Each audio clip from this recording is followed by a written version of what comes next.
احنا بنخاف من مواجهة الناس اكتر ما بنخاف من الموت احيانا. السلام عليكم ورحمة الله وبركاته. اهلا بيكم وحل حياتك. يا اهلا بيكم.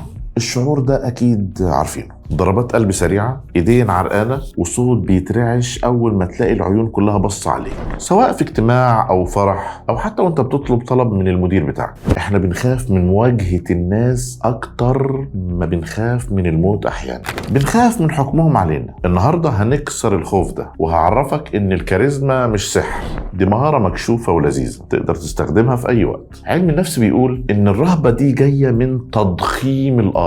انت شايف الناس عمالقة وانت نملة تحت الميكروسكوب. اعمال العقل هنا انك تدرك ان الناس مش مركزين معاك زي ما انت فاكر، هم مشغولين بيفكروا في نفسهم وشكلهم انت مجرد جزء صغير من يومهم، فريح نفسك. اما في الروحانيات بقى فالثبات ده بيجي من دعوة سيدنا موسى عليه السلام لما ربنا كلفه باكبر مهمة، مواجهة فرعون. رب اشرح لي صدري ويسر لي أمري واحلل عقدة من لساني. الثقة هنا هي استمداد من الله عز وجل. لما تعرف ان رسالتك اهم من صورتك وان ربنا هو اللي بيجري الكلام على لسانك، الرهبة هتتحول لسكينة.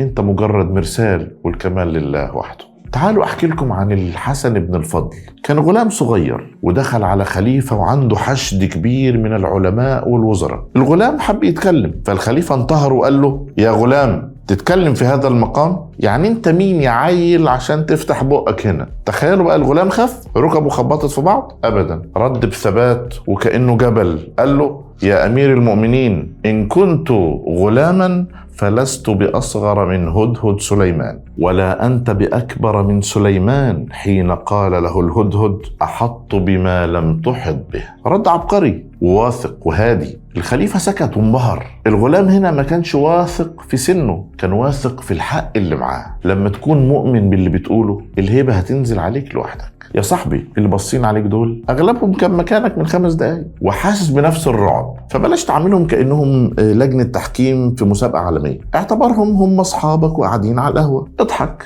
اغلط في كلمة وصلحها عادي جدا. الناس بتحب الانسان الحقيقي مش الانسان الروبوت اللي ما بيغلطش. تمرين النهاردة اسمه قوة التواصل بالعين. النهاردة وانت بتكلم اي حد، بتاع ديليفري، زميلك، والدك، حافظ على التواصل بالعين لمدة 3 ثواني زيادة. الخطوة هي قبل ما تبدأ أي كلام قدام مجموعة، خد نفس عميق وابتسم قبل ما تتكلم بكلمة واحدة. الابتسامة دي هي الأمان اللي بتبعته لعقلك وللناس عشان الكل يهدى ويستقبل روعتك. واشوفكم في الحلقة الجاية في خطوة جديدة للأعلى وحل حياتك. ولو حياتك حلوة الله يزيدك حلا.